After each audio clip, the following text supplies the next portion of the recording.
Hello friends, feel herbal by ખ્યાતિમાં આપનું સ્વાગત છે।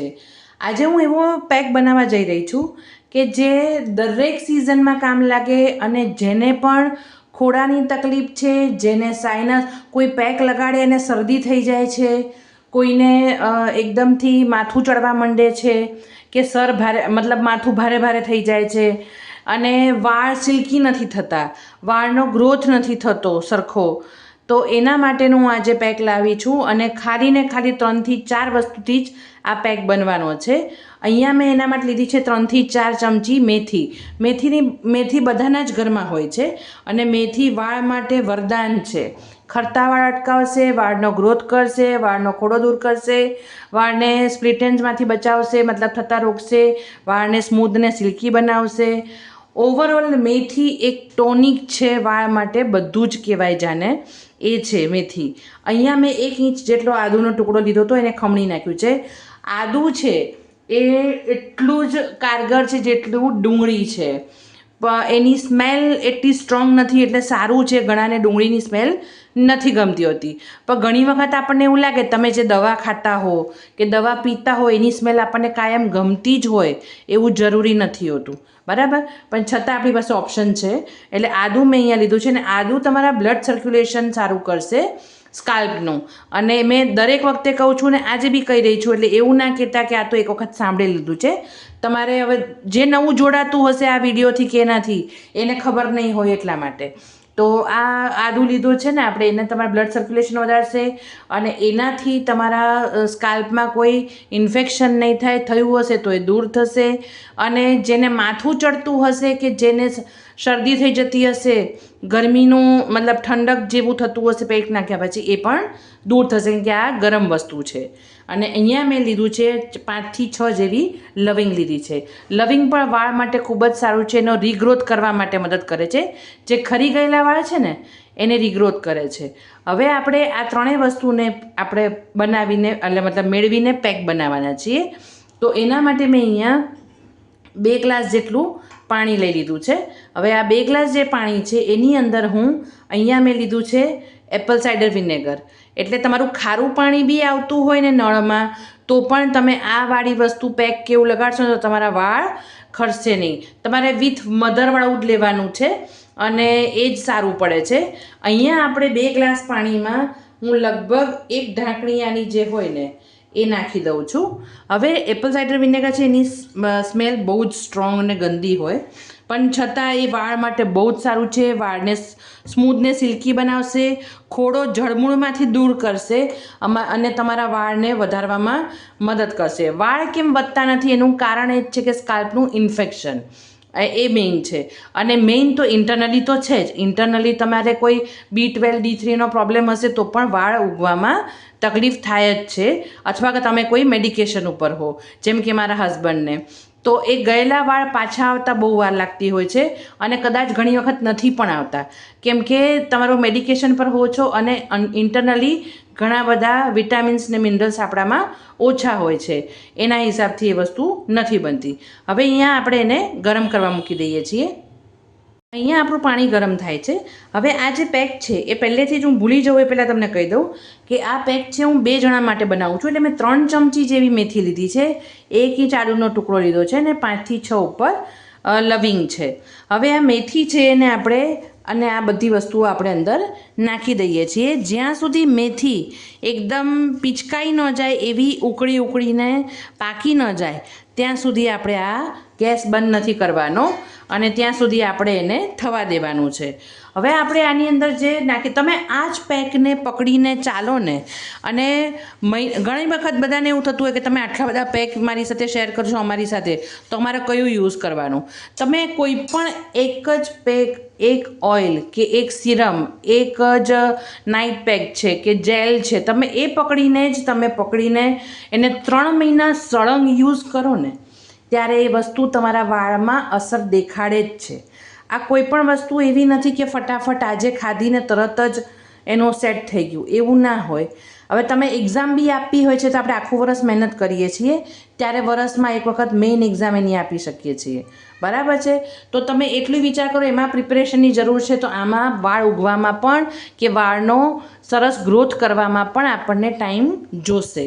એવું નહીં કે એક જ એપ્લિકેશનમાં મને કલર પણ મળી જવો જોઈએ મહેંદીથી, એક જ એપ્લિકેશનમાં મને ઓઇલ ટોનર કે એનાથી બી સારું થઈ જવું જોઈએ, એ ના બને. કેમ કે આપણે ઘણી બધી એને બગાડવામાં આપણે ઘણી બધી વસ્તુઓ કરી છે, તો પછી એને સુધારવા માટે પણ આપણે ઘણું બધું કરવું જ પડતું હોય છે. તો એને આપણે ઉકાળવા દેવાનું છે. અને બીજું, આ પેક ધારો કે વધી જાય તો તમે એને ફ્રીઝમાં રાખી શકો છો. 10 દિવસ તમે આને ફ્રીઝમાં રાખીને યુઝ કરી શકો છો. બને તો જોઈએ એટલું જ બનાવવાનું, બાકી વધે તો ફેંકી નથી દેવાનું, અને એને આપણે સાચવીને રાખીને બીજી વખત પણ યુઝ કરી શકીએ છીએ. આને તમે નાતી વખતે નાતાના અડધો કલાક પહેલાં ચોખ્ખા વાળમાં અથવા તો ઓઇલી હેરમાં તમે લગાડી શકો છો, અને પછી અડધોથી પોણો કલાક રહીને તમારે શેમ્પૂ કરી નાખવાનું છે. કલાક રાખો તો પણ સારું છે, પણ અડધો કલાક ઇનફ છે, બરાબર છે. હવે આને એટલું ઉકાળવા દઈશ કે આખી મેથી પિચકાઈ જશે, પછી જ હું શેર કરું છું તમારી સાથે. અહીંયા 5 થી 10 મિનિટ જેવું, 10 મિનિટ, 5 નહીં 10 મિનિટ જેવું થયું છે, અને મેં ગેસ એકદમ સ્લો કર્યો છે. હવે તમે જોઈ શકો છો, હું આ મેથીને લઉં છું ઠારી, અને પછી બતાવું તમને કે એ કેવી રીતના આવી રીતના જો આમ દબાઈ જાય છે, બરાબર. દબાઈ જાય એટલે હવે તમારે ગેસ બંધ કરી નાખવાનો છે, અને એને ઠરવા દઈએ, અને પછી આપણે એને ક્રશ કરીને આપણે એક ઉભરો આવવા જ દઉં છું અત્યારના, એટલે પછી આપણે એને ક્રશ કરીને પછી કેવી રીતના યુઝ કરવાની તો મેં તમને કહી દીધું છે, એટલે પછી હું તમને બતાવું. અને એની અંદર હું રોઝમેરી કે એવું કોઈ એસેન્શિયલ ઓઇલ પણ નાખી દઈશ, અથવા પેપરમેન્ટ, બરાબર. જો આ ઉભરો આવી ગયો છે, હવે આ પાણીમાં જ એને ઠંડુ થવા દઈએ, કેમ કે મેથી છે ને પાણી એકદમ સોકી લે છે, એટલે મતલબ સોક કરે છે એને, એ બધું પી જાય છે. એટલે હવે આપણે એને બંધ કરીને ઠરવા દઈએ છીએ. ભલે 2-3 કલાક જ્યારે પણ ઠરશે ત્યારે હું તમને બતાવીશ, અને પછી એને આપણે ગ્રાઇન્ડ કરી લઈશું. આ પેક તમે યુઝ કરશો ને લગભગ 3 મહિના, તમારો ગ્રોથ નિશ્ચિત છે, અને થશે જ એમ. આ કંઈ જ નથી, આમાં આપણે કશું નાખ્યું છે તમે વિચાર કરો એમ, છતાં પણ આ ઘરની જ વસ્તુઓ છે. એટલે તમે બસ આળસ ખંખેરો અને બહાર ટ્રીટમેન્ટને બધા એમાં પૈસા નાખવા કરતાં આવી વસ્તુઓ કરો તો ફટાફટ તમને રિઝલ્ટ પણ મળી જશે. હવે આને આપણે ઠરવા દઈએ છીએ. અહીંયા આપણું આ ઠરી ગયું હતું, અને મેં શું કર્યું, પાણી થોડું વધારે મેં મૂક્યું હતું, એટલે એને ગાળી રાખ્યું છે. પછી જોઈએ ને એમ આપણે એને ગ્રાઇન્ડરમાં જ્યારે નાખીએ ત્યારે એમાં ઉમેરશું આપણે. એટલે અહીંયા હું આ ગ્રાઇન્ડર જાર લઈ અને એમાં બધું ઉમેરી દઉં છું, બરાબર છે. અને હવે આ પાણી જેમ જોશે એમ નાખીને એને હું ગ્રાઇન્ડ કરી લઉં છું, પછી તમને બતાવું. અહીંયા આપણું આ ક્રશ થઈ ગયું છે, જોઈ શકો છો તમે. જો હવે મેં શું કર્યું ખબર છે કે લગભગ બધું જ પાણી વપરાઈ ગયું છે તપેલીનું, બધું જ લઈ લીધું હતું મેં. જેમ ગ્રાઇન્ડ કરતી ગઈ ને એમ ધીમે ધીમે થોડું પાણી નાખતી ગઈ. એ એટલા માટે કે આપણે એને ગાળવાની જરૂર ન પડે. પછી ઘણા એવું ને પ્રોબ્લેમ થાય ઘણાને કે વાળમાં ફોતરા રહી જાય છે, તો તમે ઇઝીલી આનો યુઝ પછી વાંધો નહીં આવે, તમે કરી નાખશો ને, અને જ્યારે વાળ શેમ્પૂ કરી લેશો ને ત્યારે આરામથી તમારા વાળમાંથી નીકળી જશે, કોઈ જ વાંધો નહીં આવે તમારા વાળમાં. તમે જેવો કાંસકો ફેરવશો ને એટલે એ તરત જ નીકળી જશે. હવે અહીંયા આપણું આ આખું પેક જ મેં કાઢી લીધો છે, બરાબર છે. અહીંયા મેં આમાં ગ્રાઇન્ડરમાં પાણી નાખીને બી, કેમ કે હજી છે ને આપણે આ એકદમથી પીસે પાણી, જે મેથી છે ને એ પાણી પીસે રીસર, એટલે તમારે હજી મારે કલાક રહીને નાખવાનું હોય તો એ આરામથી ઠીક થઈ જશે, બરાબર છે. તમે જો એની કન્સિસ્ટન્સી જોઈ શકો છો, એકદમ સરસ થઈ ગઈ, એકદમ સ્મૂથ છે, અને એકદમ વાળને બી સિલ્કી કરશે ને ગ્રોથ બી સારો કરશે. જો એકદમ મસ્ત છે, બરાબર. હવે તમે આને, મેં તમને કીધું છે આને તમે માથામાં નાખીને અડધોથી પોણો કલાક રાખજો, અને પછી શેમ્પૂ કરી લેજો. જેનાથી તમારા વાળ એકદમ સિલ્કી સ્મૂથ અને એનો ગ્રોથ પણ ખૂબ જ સરસ થશે.